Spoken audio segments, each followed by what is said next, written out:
السلام عليكم ورحمة الله وبركاته. الحمد لله. எல்லா பொருளின் உலகத்தை படைத்து பரிபாலிக்கின்ற ஏக இறைவனா அல்லாஹ் சுப்ஹானஹு வ தஆலாவுக்கு புகழும் புகழ்ச்சி உரித்தாகட்டுமாக. அல்லாஹ்வுடைய மாபெரும் பேரருளால் ரமலான் மாதத்தினுடைய அசத்துரைக்கு பிறகு நாம் அறிந்து கொள்ள வேண்டிய இஸ்லாமிய செய்தியாக நபித்தோழர்கள் அன்சாரி சஹாபாக்களின் சிறப்புகளாக நம்ம பார்த்து வரோம். அவருடைய தியாகங்கள், அவருடைய கொள்கை பிடிப்புகள், இவற்றிற்காக இஸ்லாம் அவர்களுக்கு எவ்வளோ முக்கியத்துவம் கொடுக்கிறது என்று சொன்னால், எல்லையில்லா முக்கியத்துவத்தை இஸ்லாமிய மார்க்கம் தருவதை நம்மால் பார்க்க முடியும். ஒரு கட்டத்தில் அது முஹாஜிர்களுக்கும் அன்சாரிகளுக்கும், ரெண்டு மக்காவாசிகளுக்கும் மதினாவாசிகளுக்குமே அல்லாஹ் ரப்பல் ஆலமீன் தன்னுடைய வாய்களால் அவர்களை மன்னித்தேன் என்று சொல்லக்கூடிய ஒரு சிறப்பு கருதியையும், அதுபோல அந்த இரு சஹாபாக்கள் முஹாஜிர்கள் அன்சாரிகளுக்கு சொர்க்கம் இருக்கிறது என்ற அடிப்படையில் அல்லாஹ்வுடைய நற்செய்திகளையும் பார்க்க முடிகிறது குர்ஆனிலே ஹதீஸிலே. ஒரு கட்டத்தில் நபிகள் நாயகம் ஸல்லல்லாஹு அலைஹி வஸல்லம் வந்து என்ன செய்கிறாங்கன்னு கேட்டால், ஒரு ஃபங்க்ஷனுக்கு போயிட்டு வர்றாங்க. ஒரு திருமண ஃபங்க்ஷனுக்கு போயிட்டு வரக்கூடிய நேரத்தில் அது அன்சாரி பெண்கள் சிறுவர்கள்லாம் இருக்கிறாங்க, அன்சாரி குழந்தைகள், அந்த பெண்கள், அந்த கூட்டத்தார்கள்லாம் இருக்கும் பொழுது அல்லாஹ்வுடைய தூதர் வந்து என்ன செய்கிறாங்க, பிரார்த்திக்கிறாங்க.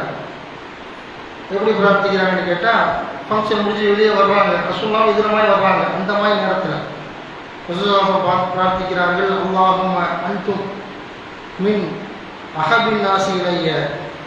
அல்லாஹ்வுடைய தூதர் பிரார்த்தனை செய்தார்கள், வந்துக்கிட்டு இறைவனை சாட்சியாகிறாங்க. அப்படி இறைவா நீயே சாட்சி, அன்சாரிகளே நீங்கள் மக்களிலேயே எனக்கு மிகவும் பிரியமானவர்கள் என்று நபி ஸல்லல்லாஹு அலைஹி வஸல்லம் அவர்களை நோக்கி சொன்னார்கள் என்ற விஷயத்தை பார்க்கிறோம். காலா சலாத்த மிராரின் 3 தடவை சுசாரசன் அந்த மாதிரி சொன்னாங்க, அன்சாரிகளை உங்களை நேசிக்கிறேன், விரும்புகிறேன், இதுக்கு அல்லாஹ் சாட்சி அப்படின்னு சொல்லிட்டு காலா சலாத்த மிராரின் இந்த 3 தடவை அல்லாஹ்வுடைய தூதர் சொன்ன செய்தியை நம்மளால் பார்க்க முடிகிறது.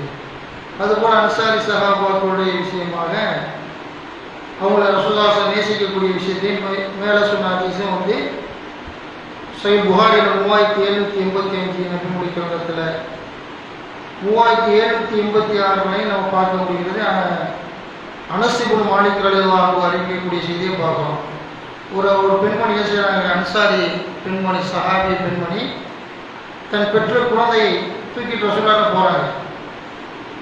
தூக்கிட்டு போய் ரசூலுல்லாஹ் பேசிக்கிட்டு இருக்கிறாங்க. ஏதோ பேச வேண்டிய விஷயங்களை பேசிக்கிட்டு இருக்கும்போது பேசி முடித்த பிறகு ரசூலுல்லாஹ் சொல்லுவாங்க, அந்த அம்மாவை பார்த்து சரி புகாரில் வரக்கூடிய 3786 நபிமொழி என்ன பேசுகிறாங்கன்னு கேட்டால், அப்போ பேசி முடித்த பிறகு அவங்கள்ட்ட ஒரு கலந்து உரையாடல் செஞ்ச ரசூலுல்லாஹோடு கலந்து உரையாடல் செஞ்ச பிறகு ரசூலுல்லாஹ் சொல்கிறாங்க, வல்லதி நஃப்ஸி பியதி இன்னக்கும் அஹபுன் நாஸி இலைய மர்ரத்தைனி.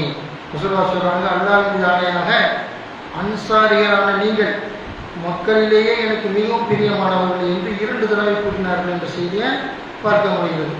இப்படி ரசூலுல்லாஹ் அவ்வளோ பிரியமாக அன்சாரி விஷயத்தை நடந்து கொண்டார்கள் என்பதை பார்க்குறோம். ஏன் உயிரை தியாகம் பண்ணாங்க, பொருள், அவங்களுடைய எல்லா விஷயத்தையுமே, மனைவியை கூட தியாகம் பண்ண முன் வந்தக்கூடிய சூழலாம் பார்க்க முடிகிறது. அந்த அளவுக்கு அவங்க தலாக் விட்டு நீங்கள் இன்னொரு சகாபி முடிச்சு கொடுக்குற அளவுக்குலாம் மனப்பக்கம் வருமா? இன்றைக்கு உலகத்தை அடிக்கடி வெற்றி கூத்து எல்லாமே பொம்பளைக்கான தான் வருது. எனக்கு அழகாக இருக்கிறா, இவ்வளோ இருக்கிறா, நான் தான் முடிப்பேன், அவங்களுக்கு அந்த ஒரு காதல் வெற்றி சாகுறாங்க. ஆசிட்டா மூதில் எவ்வளோ மூடியில் ஊற்றுறாங்க, எவ்வளோ பிரச்சனை அந்த பொம்பளை மோகத்தில். அதெல்லாம் வந்து சஹாபாக்கிட்ட அப்படியா இந்த கொள்கையை ஏற்றதான அவர் அப்படிலாம் முடிவெடுக்கிறார். இஸ்லாத்துடைய மார்க்கத்தில் வந்து தனக்காண்டி சகோதரத்துவத்துக்காண்டி நீ மனைவியை கூட நான் தலாக் கூட்டு தர்றேன், நீ திருமணம் செய்து கொள்ளுங்கன்னு சொல்லி அப்துர்ரஹ்மான் அவர்கிட்ட சொல்ல செய்தியை போது அவர் வேணான்ட்டாருன்னு சொல்லி காட்டினேன். அப்படி அந்த மாதிரி சகாபாக்களுடைய விஷயம் இருந்துச்சுன்னா அந்த மாதிரி அவங்க தான் அவங்களுக்கு எல்லாம் வந்து கண்ணியப்படுத்துகிறான். இந்த மாதிரி போட்டி போகிறாங்க, காழ்ப்புணர்வுனா இந்த சமுதாயத்தில் சமுதாயத்தில் இருக்குது, நம்ம சமுதாயங்களில் என்பதை சமகாலத்தில் என்று பார்க்கணும். அது அவங்கள்ட்ட கிடையாது. விஷ உணர்வுகளும் வஞ்சக போக்கும் வந்து என்ன உள்ள இல்லாமல் என்ன கெட்ட தான் அயோக்கியத்தனங்களும் கெட்ட சிந்தனைகளும் உள்ள நமக்கு எப்படி வெற்றி கிடைக்கி சிந்திச்சு பாருங்கள். அதுபோல் வந்துக்கிட்டு அந்த விஷயங்கள்லேருந்து அவர் மாறுபடாத வரைக்கும் அவங்க தோல்வி அடைந்து விடுவார்கள். இந்த கெட்ட விஷயத்தையும் விடுபடலாம். அவன் தான் ஒரு முஸ்லீம் மூமின் நடிக்கிறான், அல்லாஹ்வை ஏமாத்துறான், சமுதாயத்தை ஏமாத்துறான், மக்களை ஏமாத்துறான், எப்படி போயிடும். அதுபோல் வந்து புகாரில் அவர்கள் 3788 மொழி அன்சாரிகள் ஒருவரான ஒரு அபு அம்சாங்குடி சொல்கிறார். அன்சாரிகள் நபிகள் நாயகம் அவர்களிடத்தில் வந்து ஒவ்வொரு சமுதாயத்திற்கும் அவர்களை பின்தொடரும் சார்பு நிலையாளர்கள் உண்டு. எங்களை பின்பற்றும் சார்பு நிலையாளர்களை எங்களிலிருந்தே உருவாக்கி தரும்படி நீங்கள் அல்லாஹ்விடத்தில் பிரார்த்தனைகள் முகமது நபி ஏன்னு கேட்குறாங்க. உடன் நபி ஸல்லல்லாஹு அலைஹி வஸல்லம் அவர்கள் இறைவா இவர்கள் அன்சாரிகளிலிருந்து இவர்களுடைய இந்த சமுதாயத்தில் இவர்களில் இருந்து இவருடைய சார்பாளர்களை இவர்களிலிருந்தே நீ உருவாக்கி தருவாயாக என்று அல்லாஹ்வுடைய தூதர் பிரார்த்தனை செய்தார்கள். இந்த செய்தியை பார்க்குறோம். ஒருவர் விட்டு ஒரு சார்புனா என்ன அர்த்தம்? அவர் தொழுகிறோம், மைனம் வைக்கிறவங்க, ஜக்காத்து கொடுக்குறவங்க, நல்ல ரங்கத்தில் போட்டுக்கொண்டு நபிகள் நாயகம் சொன்னவங்க அன்சாரிகள் உதவி செஞ்சாங்கல்ல மக்காவாசிகளுக்கு, அந்த மாதிரி சார்பு நிலையாளர்களை உருவாக்கித்தாங்க அப்படின்னு சொல்லி கேட்ட விஷயம் புகாரில் 3788 பதிவு செய்யப்பட்டிருக்கிறது. அவங்களும் ரசூலுல்லாஹ் கேட்டாங்க. இதை காட்டுகிறது நல்ல தலைவர்கள். ஒரு தலைவர் நல்லா இருக்கும். உலகத்தில் பார்க்குறீங்கன்னு வைங்க, ஒரு சிறப்பான தலைவர் இருக்கிற வரைக்கும் நிர்வாகம், அவங்களுடைய குடும்ப தலைவனாக இருக்கிறான்னு வைங்க, பொண்டாட்டி பிள்ளை தொழுவு ஏவுவார், நல்லபடியாக இருக்கும்.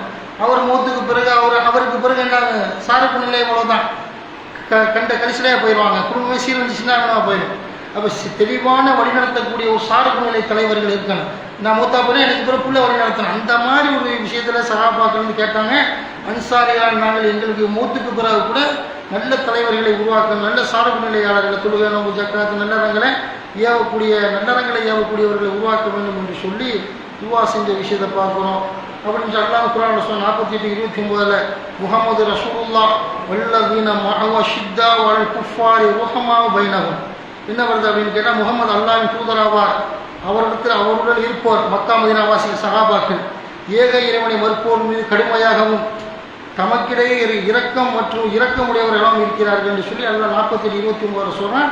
இப்போ கொள்கையில் மற்ற மக்கள்கிட்ட சமரசம் பண்ண மாட்டாங்க, கடுமையாக இருப்பாங்க. எங்கள் கொள்கை எங்களுக்கு, உங்கள் கொள்கை உங்களுக்கு, நாங்கள் அல்லாஹ் மட்டும் தான் வழங்குவோம் அப்படின்ட்டு தங்களுக்கிடையே சகாபாக்களுக்கு மத்தியில் அன்போடு பண்போடு இருப்பார்கள் என்று 48:29 அல்லாஹ் சொல்லி காட்டுகிறான். அப்படிப்பட்ட நட்பேர் உடையவர்களாக இன்ஷா அல்லாஹ் அவ்வளவு அந்த அளவுக்கு மாற முடியாட்டாங்க, ஏதோ ஓரளவுக்கு சொர்க்கத்தை பெறக்கூடிய அளவுக்காவது நன்மையான காரியங்களுக்கு பயணிப்போம் என்று சொல்லி இன்றைய அஸ்ஸலாமுடைய பயானை நிறைவு செய்கிறேன். அஸ்ஸலாமு அலைக்கும் வரஹ்மத்துல்லாஹி வபரகாத்துஹு.